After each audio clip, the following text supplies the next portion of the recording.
بسم اللہ الرحمن الرحیم۔ السلام علیکم ورحمۃ اللہ وبرکاتہ۔ رومی فوج قلعے کی دیواروں پر اور برجوں میں جا کھڑی ہوئی۔ رومیوں سالار شرجیل بن حسنہ رضی اللہ عنہ نے للکار کر کہا، خون خرابے کے بغیر قلعے ہمارے حوالے کر دو۔ اس کے جواب میں اوپر سے تیروں کی بوچھاڑیں آئیں، لیکن مسلمان ان کی زد سے دور تھے۔ رومیوں سالار شرجیل بن حسنہ رضی اللہ عنہ نے ایک بار پھر اعلان کیا، ہتھیار ڈال دو، جزیہ قبول کر لو، نہیں کرو گے تو بیسان کی اینٹ سے اینٹ بجا دیں گے، تم سب مردہ ہوگے یا ہمارے قیدی، ہم کسی کو بخشیں گے نہیں۔ رومی فوج میں تو مسلمانوں کی دہشت اپنا کام کر رہی تھی، لیکن اس فوج کے سالار اور دیگر عہدیدار جنگجو تھے، اپنی عسکری روایت سے اتنی جلدی دست بردار ہونے والے نہیں تھے۔ انہوں نے نہ ہتھیار ڈالنے پر آمدگی ظاہر کی، نہ جزیے کی ادائیگی قبول کی۔ مسلمان ایک رات اور ایک دن مسلسل لڑے تھے، پھر انہوں نے بھاگتے رومیوں کا تعاقب کیا، پھر بیسان تک آئے تھے۔ انہیں آرام کی ضرورت تھی۔ سالار شرجیل بن حسنہ رضی اللہ عنہ نے انہیں آرام دینے کے لیے فوری طور پر قلعے پر دھاوا نہ بولا، البتہ خود قلعے کے ارد گرد گھوڑے پر گھوم پھر کر دیکھتے رہے کہ دیوار کہیں سے کمزور ہے یا نہیں، یا کہیں سے سرنگ لگائی جا سکتی ہے۔ 7-8 روز گزر گئے۔ رومی اس خوش فہمی میں مبتلا ہو گئے کہ مسلمان قلعے پر حلہ بولنے کی ہمت نہیں رکھتے، لیکن رومی سالار یہ بھی دیکھ رہے تھے کہ اس کی اپنی فوج کی ہمت ماند پڑی ہوئی ہے۔ اس نے اپنی فوج کے جذبے کو بیدار کرنے کے لیے یہ فیصلہ کیا کہ وہ باہر نکل کر مسلمانوں پر حملہ کر دے اور قلعے کی لڑائی کا فیصلہ قلعے سے باہر ہی ہو جائے۔ اگلے ہی روز قلعے کے تمام دروازے کھل گئے اور ہر دروازے سے رومی فوج رکے ہوئے سیلاب کی طرح نکلی۔ اس میں زیادہ تر سوار دستے تھے۔ انہوں نے طوفان کی مانند مسلمانوں پر حلہ بول دیا۔ مسلمانوں کے لیے یہ صورتحال غیر متوقع تھی۔ ان کی نفری بھی دشمن کے مقابلے میں کم تھی۔ پہلے تو ایسے لگتا تھا جیسے رومی مسلمانوں پر چھا گئے ہیں اور مسلمان سنبھل نہیں سکیں گے، لیکن سالار عام سی قسم کے سالار نہیں تھے۔ انہوں نے دماغ کو حاضر رکھا اور قاصدوں کو دوڑایا اور خود بھی دوڑ کر اپنے دستوں کو پیچھے ہٹنے کو کہا۔ مسلمانوں نے اس حکم پر فوری عمل کیا اور پیچھے ہٹنے لگے۔ اس کے ساتھ ہی شرجیل بن حسنہ رضی اللہ عنہ نے بہت سے مجاہدین کو قلعے کے دروازوں کے قریب بھیج دیا۔ ان میں زیادہ تر تیر انداز تھے۔ ان کے لیے یہ حکم تھا کہ رومی واپس دروازوں کی طرف آئیں تو ان پر اتنی تیزی سے تیر پھینکے جائیں کہ وہ دروازوں سے دور رہیں۔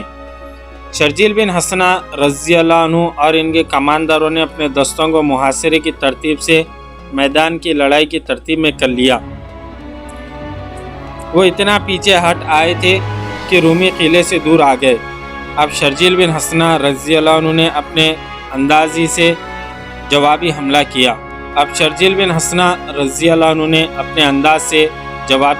کیا۔ رومی اپنے حملے میں اتنے مگن تھے کہ وہ بکھرے رہے۔ مسلمانوں نے حملہ کیا تو رومی بے ترتیبی کی وجہ سے حملے کا مقابلہ نہ کر سکے۔ وہ قلعے کی طرف دوڑے تو ادھر سے مسلمانوں کے تیروں نے انہیں گرانا شروع کر دیا۔ مسلمانوں کی تیر اندازی بہت ہی تیز اور مہلک تھی۔ رومیوں کا لڑنے کا جذبہ پہلے ہی ٹوٹا ہوا تھا، اب جذبہ بالکل ہی ختم ہو گیا۔ رومیوں کا جانی نقصان اتنا زیادہ تھا جسے وہ برداشت نہیں کر سکتے تھے۔ آخر انہوں نے ہتھیار ڈال دیے اور شرجیل بن حسنہ رضی اللہ عنہ کی شرطیں ماننے پر آمدگی ظاہر کر دی۔ انہوں نے جزیہ اور کچھ محصولات کی ادائیگی کرنے کی شرط بھی قبول کر لی اور قلعہ مسلمانوں کے حوالے کر دیا۔ فروری 653 عیسوی کے آخری ہفتے میں بیسان مکمل طور پر مسلمانوں کے قبضے میں آ گیا۔ اس وقت ابو عبیدہ بن جراح رضی اللہ عنہ اور خالد بن ولید رضی اللہ عنہ فحل کے شمالی علاقے میں پیش قدمی کر رہے تھے۔ انطاکیہ کے بڑے گرجے کا گھنٹہ بج رہا تھا۔ یہ بہت بڑا گھنٹہ تھا۔ اس کی آواز سارے شہر میں سنائی دیتی تھی۔ نور کے تڑکے کی خاموشی میں اس کی ڈن ڈناڈن اور زیادہ اونچی سنائی دے رہی تھی۔ یہ 635 عیسوی کے مارچ کا مہینہ تھا۔ گرجے کا گھنٹہ تو بجا ہی کرتا تھا اور لوگ اس کی آواز میں تقدس محسوس کرتے تھے۔ ان پر ایسا تاثر ہو جاتا تھا جو ان کی روحوں کو سرشار کر دیا کرتا تھا۔ مگر مارچ 635 عیسوی کی ایک صبح اس گھنٹے کی مترنم آواز میں کچھ اور ہی تاثر تھا۔ اس تاثر میں مایوسی بھی تھی اور خوف بھی۔ اس گھنٹے کی آوازیں شہنشاہ ہرقل کے محل میں بھی سنائی دے رہی تھی۔ ہرقل سونے کی کوشش کر رہا تھا، یہ تو جاگنے کا وقت تھا، لیکن وہ ساری رات نہیں سویا تھا۔ محاذ کی خبریں اسے سونے نہیں دیتی۔ اس نے مسلمانوں کی پیش قدمی کو روکنے اور انہیں ہمیشہ کے لیے ختم کرنے کے جو منصوبے بنائے تھے وہ بیکار ثابت ہو رہے تھے۔ مسلمان بڑے چلے آ رہے تھے۔ ہرقل راتوں کو جاگتا اور نئے سے نئے منصوبے بناتا تھا، لیکن اس کا ہر ارادہ اور ہر منصوبہ مسلمانوں کے گھوڑوں کے سموں تلے روندا جاتا تھا۔ ایک نہایت ہی حسین اور جوان عورت اس کے کمرے میں آئی۔ وہ اس کی نئی بیوی زاران تھی۔ شہنشاہ آج رات بھی نہیں سوئے؟ زاران نے کہا، کیوں نہیں؟ آپ ان سالار اور سپاہیوں کو صبح کے سامنے تحقیق کر دیتے جو شکست کھا کر واپس آتے ہیں۔ وہ اپنی جانیں بچا کر بھاگ آتے ہیں اور دوسرے سپاہیوں میں بد دلی پھیلاتے ہیں۔ شہنشاہ ہرقل پلنگ پر لیٹا ہوا تھا۔ زاران اس کے پاس بیٹھ گئی۔ ہرقل اٹھ کھڑا ہوا اور کمرے میں ٹہلنے لگا۔ زاران، اس نے روک کر کہا، وہ مسلمانوں کے ہاتھوں قتل ہو رہے ہیں۔ تم کہتی ہو کہ بچ کے آنے والوں کو میں قتل کر دوں؟ میں ان کا خدا نہیں۔ یہی ہیں جنہوں نے فارسیوں کو میرے قدموں میں بٹھا دیا تھا۔ فارسی ایسے کمزور تو نہیں تھے، ہماری ٹکر کی قوم ہے۔ مسلمانوں نے انہیں بھی ہر میدان میں شکست دی ہے، اب وہ ہمیں بھی شکست دیتے چلے آ رہے ہیں۔ میں مسلمانوں کی قدر کرتا ہوں۔ اگر ہمارے سالاروں نے ہتھیار ڈالے ہیں تو اس کا مطلب یہ نہیں کہ وہ کمزور ہیں، بلکہ مسلمان زیادہ طاقتور ہیں۔ ان کے سالاروں میں عقل زیادہ ہے۔ تو کیا شہنشاہ مایوس ہو گئے ہیں؟ زاران نے پوچھا۔ نہیں، ہرقل نے کہا، یہ مایوسی نہیں، ایک جنگجو کی تعریف کر رہا ہے۔ مسلمان اچھے دشمن نہیں۔ اگر وہ مجھ سے ہتھیار ڈلوائیں گے تو تم میرے پاس ہی رہو گی، وہ تمہیں مجھ سے نہیں چھینیں گے۔ زاران اس کا دل بہلانے آئی تھی، اس کے کچھے تنے اعصاب کو سہلانے آئی تھی۔ وہ ہرقل کی چہتی بیوی تھی، وہ ہرقل کو بہلانا جانتی تھی، لیکن ہرقل نے اسے زیادہ توجہ نہ دی۔ گرجے کا گھنٹہ بج رہا تھا، لوگ گرجے کو جا رہے ہیں۔ زاران نے کہا، صبح کی فتح کے لیے دعائیں کریں گے۔ ہرقل نے زاران کو کنکھیوں دیکھا جیسا اس عورت نے اس پر طنز کیا ہو۔ ہرقل نے زاران کی بات کو بھونڈا سا مذاق سمجھ کر نظر انداز کر دیا۔ زاران نے کہا، صبح آپ کی فتح کے لیے دعائیں کریں گے۔ ہرقل نے زاران کو دیکھا جیسے اس عورت نے اس پر طنز کیا ہو۔ ہرقل نے زاران کی بات کو بھونڈا سا مذاق سمجھ کر نظر انداز کر دیا۔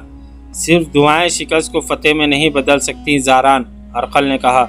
جاؤ، مجھے کچھ سوچنے دو، ابھی مجھے تمہاری ضرورت نہیں۔ شہنشاہ ہرقل کو اطلاع مل چکی تھی کہ اس کے سالار سقلار نے مسلمانوں کا راستہ روکنے اور انہیں پھنسانے کے لیے جو دلدل پھیلائی تھی، اسی دلدل میں اس کے اپنے سپاہیوں کی لاشیں پڑی ہیں، اور فحل کے مقام پر سالار سقلار مسلمان کے ہاتھوں مارا گیا ہے، اور بیسان پر بھی مسلمانوں کا قبضہ ہو گیا ہے۔ ہرقل کا یہ منصوبہ تباہ ہو چکا تھا کہ دمشق پر حملہ نہیں کرے گا، نہ اس کا محاصرہ کرے گا، بلکہ اپنی فوج کو دمشق سے دور رکھ کر دمشق کو جانے والے راستے بند کر دے گا، پھر مسلمانوں کو بکھیر کر لڑائے گا۔ مگر مسلمانوں نے اس کے منصوبے کی پہلی کڑی کو ہی فحل کے مقام پر توڑ دیا تھا۔ روم کا شہنشاہ ہرقل ہمت ہارنے والا آدمی نہیں تھا۔ اس کی زندگی جنگ و جدال میں گزری تھی۔ خدا نے اسے ایسی عقل دی تھی جسے اس نے بڑے خطرناک حالت کا رخ اپنے حق میں موڑ لیا تھا۔ اسے روم کی شہنشاہی 610 عیسوی میں ملی تھی۔ اس وقت روم کی سلطنت میں شمالی افریقہ کا کچھ حصہ یونان اور کچھ حصہ ترکی کا شامل تھا۔ روم کی شہنشاہی تو اس سے کہیں زیادہ وسیع و عریض تھی، لیکن ہرقل کو جب اس کا تخت و تاج ملا، اس وقت یہ شہنشاہی سکڑ چکی تھی اور زوال پذیر تھی۔ ہرقل نے اپنے دور حکومت کے 20 سال دشمنوں کے خلاف لڑتے اور محلاتی سازشوں کو دباتے گزار دیے تھے۔ اس کی شہنشاہی کے دشمن معمولی قوتیں نہیں تھی۔ ایک طرف فارس کی شہنشاہی تھی، دوسری طرف بربر تھے جو بڑے ظالم اور جنگجو تھے۔ اس کے علاوہ ترک تھے جن کی جنگی طاقت اور مہارت مسلمہ تھی۔ ہرقل کی غیر معمولی انتظامی فہم اور فراست اور عسکری قیادت کی مہارت تھی کہ اس نے تینوں دشمنوں کو شکست دے کر روم کی شہنشاہی کو شام اور فلسطین تک پھیلایا اور مستحکم کیا تھا۔ اتنے طاقتور دشمن کے خلاف متواتر مورکے آرا رہنے سے ہرقل کی فوج تجربہ کار اور منظم ہو گئی تھی۔ منظم بھی ایسی کہ پسپا ہوتے وقت بھی منظم تنظیم کو برقرار رکھتی تھی۔ ہرقل کی فوج میں صرف رومی ہی نہیں تھے، کئی اور اقوام کے لوگ اس میں شامل تھے۔ شام اور فلسطین کے عیسائی بھی تھے۔ ان عیسائیوں پر اسے کھلی طور پر بھروسہ نہ تھا۔ ان کے متعلق ہرقل کی رائے یہ تھی کہ یہ لوگ مال غنیمت کے لیے لڑتے ہیں اور جہاں دشمن کا دباؤ زیادہ ہو جاتا ہے یہ بھاگ اٹھتے ہیں۔ مسلمانوں کو وہ عرب کے بدو کہا کرتا تھا۔ اس نے مسلمانوں کو لٹیرے بھی کہا تھا، لیکن اس نے جلد ہی تسلیم کر لیا تھا کہ اب اس کا مقابلہ ایک ایسے دشمن کے ساتھ ہے جو اس سے زیادہ عسکری فہم اور فراست کا مالک ہے، اور اس کے سامنے ایک مقصد ہے۔ ہرقل مسلمانوں کے مقصد کو قبول نہیں کر سکتا تھا۔ یہ مذہب کا معاملہ تھا، لیکن وہ جان گیا تھا کہ مسلمان زمین کی خاطر اور اپنی شہنشاہی کے قیام اور وسعت کی خاطر گھروں سے نہیں نکلے، بلکہ وہ ایک عقیدے پر اپنی جانیں قربان کر رہے ہیں۔ میں اپنی فوج میں وہ جذبہ پیدا نہیں کر سکتا جو مسلمانوں میں ہے۔ اسی روز اس نے اپنے ان سالاروں کو جو انطاکیہ میں موجود تھے بلا کر کہا، اپنے سپاہیوں سے کہو کہ اپنے اپنے عقیدے کی خاطر لڑیں۔ انہیں بتاؤ کہ جن جگہوں پر مسلمانوں کا قبضہ ہو گیا ہے وہاں کے لوگ اپنا مذہب ترک کر کے اسلام قبول کرتے جا رہے ہیں۔ انہیں کہو کہ کچھ اور نہیں تو اپنی ذاتی وقار کی خاطر لڑو، اپنی جوان بہنوں اور بیٹیوں کو مسلمانوں سے بچانے کے لیے لڑو۔ اس نے اپنے سالاروں کو محاذ کی تازہ ترین صورتحال سے آگاہ کیا۔ تو کیا آپ تم محسوس نہیں کرتے کہ ہمیں اپنا منصوبہ بدلنا پڑے گا؟ اس نے اپنے سالاروں سے پوچھا۔ ہمیں مسلمانوں پر زیادہ سے زیادہ طاقت سے حملہ کرنا چاہیے، ایک سالار نے کہا۔ وہ تو میں کرنا ہی چاہتا ہوں، ہرقل نے کہا۔ میں اتنی زیادہ اور ہر لحاظ سے اتنی طاقتور فوج تیار کر رہا ہوں جسے دیکھ کر پہاڑ بھی کانپیں گے۔ میں جو علاقے کھو چکا ہوں ان کا مجھے غم نہیں ہے، یہ سب واپس آ جائیں گے۔ میں تم میں سے کسی کے چہرے پر مایوسی نہیں دیکھنا چاہتا۔ میں نے 20 سال مسلسل لڑ کر سلطنت روم کی عظمت کو بحال کیا تھا، اب بھی کر لوں گا، لیکن تم مسلمانوں سے مرعوب ہو گئے تو میری ناکامی یقینی ہے۔ سالاروں نے باری باری اسے جوشیلے الفاظ میں یقین دلایا کہ وہ اپنی جانیں قربان کر دیں گے۔ جوش باتوں میں نہیں میدان جنگ میں دکھایا جاتا ہے، ہرقل نے کہا۔ یہ میں جانتا ہوں کہ تم جانیں قربان کر دو گے، لیکن تاریخ یہ دیکھے گی کہ تمہاری جانیں کس کام آئی، اور تم دشمن کو مار کر مرے تھے یا لڑائی میں مارے جانے والے سپاہیوں کی طرح صرف مارے گئے تھے۔ اب سنو ہمیں کیا کرنا ہے۔ میں نے دمشق پر حملہ نہیں کرنا تھا، لیکن اب ہمیں دمشق کو محاصرے میں لے کر اس شہر پر قبضہ کرنا ہے۔ وہاں سے جو اطلاعیں آئی ہیں ان سے پتہ چلا ہے کہ دمشق کا دفاع کمزور ہے، وہاں مسلمانوں کی نفری بہت تھوڑی ہے۔ یہ ہمارا فوجی مرکز تھا جسے مسلمانوں نے اپنا مرکز بنا لیا ہے، یہ ہمیں واپس لینا چاہیے۔ اس نے ایک سالار شنس سے کہا کہ وہ حمد سے اپنے دستے لے کر دمشق پہنچے، اور تھیوڈر سے اس نے اپنے ایک اور سالار سے کہا، تم اپنے ساتھ زیادہ نفری لے کر دمشق کو روانہ ہو جاؤ، کوچ بہت تیز ہو تاکہ مسلمانوں کا کوئی امدادی دستہ تم سے پہلے دمشق نہ پہنچ جائے۔ شنس تمہاری مدد کے لیے تمہارے قریب رہے گا۔ دمشق پر قبضہ کر کے ہم اسے اڈا بنا لیں گے۔ اب دنیا کو بھول جاؤ، اپنی بیویوں اور اپنی داشتاؤں کو بھول جاؤ۔ جسے ایک بار شکست ہو جائے اسے کھانے پینے کا بھی ہوش نہیں رہنا چاہیے۔ ہرقل نے تاریخی اہمیت کے الفاظ کہے، جو قوم اپنی شکست کو بھول جاتی ہے اسے زمانہ بھول جاتا ہے، اور جو قوم اپنے دشمن سے نظریں پھیر لیتی ہے وہ ایک روز اسی دشمن کی غلام ہو جاتی ہے۔ تمہاری عظمت سلطنت کی عظمت کے ساتھ وابستہ ہے۔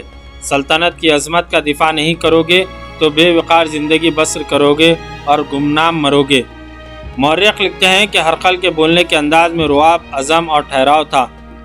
اس کا انداز تحکمانہ نہیں تھا، لیکن اس کے الفاظ اس کے سالاروں پر وہی اثر پیدا کر رہے تھے جو وہ پیدا کرنا چاہتا تھا۔ سالار تھیوڈرس اور سالار شنس اس وقت نئے احکام اور ہدایت کے ساتھ روانہ ہو گئے۔ اس وقت ابو عبیدہ بن جراح رضی اللہ عنہ اور خالد بن ولید رضی اللہ عنہ فحل کے شمال کی طرف جا رہے تھے۔ مسلمانوں کی فوج اب پہلی والی فوج نہیں رہی تھی۔ خالد بن ولید رضی اللہ عنہ جب سالار اعلیٰ تھے تو انہوں نے اسے منظم کر دیا تھا۔ مجاہدین تو پہلے بھی منظم ہی تھے۔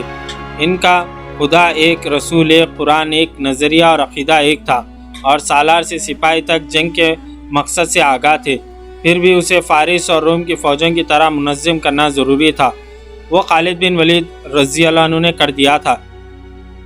جاسوسی اور دیکھ بھال کو بھی باقاعدہ اور مؤثر بنا دیا گیا تھا۔ اس کے علاوہ خالد بن ولید رضی اللہ عنہ نے ایک سوار دستہ تیار کیا تھا جو متحرک رہتا اور انتہائی رفتار سے وہاں پہنچ جاتا جہاں مدد کی ضرورت ہوتی تھی۔ مگر ان کی تعداد تھوڑی تھی، وہ روز بروز تھوڑی ہوتی جا رہی تھی اور وہ اپنے وطن سے دور ہی دور ہٹتے جا رہے تھے۔ وہ اسلام کا تاریخ ساز دور تھا۔ اللہ نے انہیں یہ فرض سونپا تھا کہ وہ روایت کی تخلیق کریں اور اس راستے کا تعین کریں جو آنے والے ہر دور میں مسلمانوں کی روایت اور فتح اسلام کا راستہ بن جائے۔ شمع رسالت مسلمانوں کے لہو سے ہی فروزاں رہ سکتی ہے، اور مسلمانوں کو ہر دور اور ہر میدان میں قلیل تعداد میں رہنا تھا۔ وہ جو 635 عیسوی کے اوائل میں شام اور فلسطین میں آگے ہی آگے بڑھے جا رہے تھے، انہوں نے اپنا آپ اور اپنا سب کچھ اسلام کی قربان گاہ میں رکھ دیا تھا۔ وہ ایک مقدس لگن سے سرشار تھے۔ تلواروں کی جھنکار اور تیروں کے زناٹے اور زخمیوں کی کربناک آوازیں ان کے لیے وجد آفری موسیقی بن گئی تھی۔ ان کے رکوع و سجود بھی تلواروں کی چھاؤں میں ہوتے تھے۔ وہ اب گوشت پوش کے جسم نہیں، دین و ایمان اور جذبہ احسار کے پیکر بن گئے تھے جو روح کی قوتوں سے حرکت کرتے تھے، اور یہ حرکت بہت ہی تیز تھی۔ ابو عبیدہ بن جراح رضی اللہ عنہ اور خالد بن ولید رضی اللہ عنہ اپنے دستوں کے ساتھ ساتھ حمص کی جانب جا رہے تھے۔ وہ فحل سے چلے تھے جہاں سے حمص تقریباً 80 میل دور تھا۔ ان کے راستے میں دمشق پڑتا تھا جو کم و بیش 30 میل دور تھا، لیکن ان سالاروں نے دمشق سے کچھ دور سے گزر جانا تھا۔ دمشق اور فحل کے درمیان ایک سرسبز علاقہ تھا جو بہت خوبصورت اور روح پرور تھا۔ اس سبززار کا نام مرج الروم تھا۔ مسلمان دستوں کو کچھ دیر کے لیے وہاں رکنا تھا۔ وہ اس سے تھوڑی ہی دور رہ گئے تھے کہ ایک گھوڑا سوار جو فوجی معلوم نہیں ہوتا تھا راستے میں کھڑا ملا۔ وہ کوئی شکاری معلوم ہوتا تھا۔ جب دونوں سالار اس کے سامنے سے گزرے تو اس نے اپنا گھوڑا ان کے پہلو میں کر لیا اور ان کے ساتھ ساتھ چلنے لگا۔ کیا خبر ہے؟ ابو عبیدہ بن جراح رضی اللہ عنہ نے اس سے پوچھا۔ رومی ہمارے منتظر ہیں، گھوڑ سوار نے جواب دیا۔ تعداد ہم سے زیادہ ہے، حمص کی طرف دشمن کا ایک لشکر آ رہا ہے۔ یہ گھوڑ سوار کوئی شکاری یا اجنبی نہیں تھا، یہ ایک مسلمان جاسوس تھا جو شکاریوں کے بحروپ میں بہت آگے نکل گیا تھا۔ وہ اکیلا نہیں تھا، اس کے چند اور ساتھی بھی آگے گئے ہوئے تھے۔ جاسوسی اتنا آسان کام نہیں تھا کہ دشمن کی نقل و حرکت دیکھے اور واپس آ کر اپنے سالاروں کو اطلاع دے۔ دشمن کے جاسوس بھی آگے آئے ہوئے ہوتے تھے۔ وہ جاسوسی کے علاوہ یہ بھی دیکھتے تھے کہ دوسری طرف کا کوئی جاسوس ان کے علاقے میں نہ آیا ہوا ہو۔ پتہ چل جانے کی صورت میں وہ جاسوس پکڑا یا مارا جاتا تھا۔ اس جاسوس نے سبززار میں جس رومی فوج کی موجودگی کی اطلاع دی تھی، مورخوں کے مطابق وہ رومی سالار تھیوڈرس کے دستے تھے، اور وہ رومی فوج آ رہی تھی۔ اس کا سالار شنس تھا۔ ابو سلیمان ابو عبیدہ بن جراح رضی اللہ عنہ نے خالد بن ولید رضی اللہ عنہ سے پوچھا، کیا تو یہ نہیں سوچ رہا ہے کہ ہم ان رومیوں کو نظر انداز کر کے آگے نکل جائیں؟ ہماری منزل حمص ہے۔ نہیں، خالد بن ولید رضی اللہ عنہ نے جواب دیا، ان دونوں فوجوں کے ادھر آنے کا مقصد اور کیا ہو سکتا ہے کہ یہ دمشق کے راستے کی ناکہ بندی کر رہے ہیں۔ مجھے دمشق خطرے میں نظر آ رہا ہے۔ اگر رومی دو حصوں میں آ رہے ہیں تو کیوں نہ ہم بھی دو حصوں میں ہو جائیں؟ ابو عبیدہ بن جراح رضی اللہ عنہ نے پوچھا۔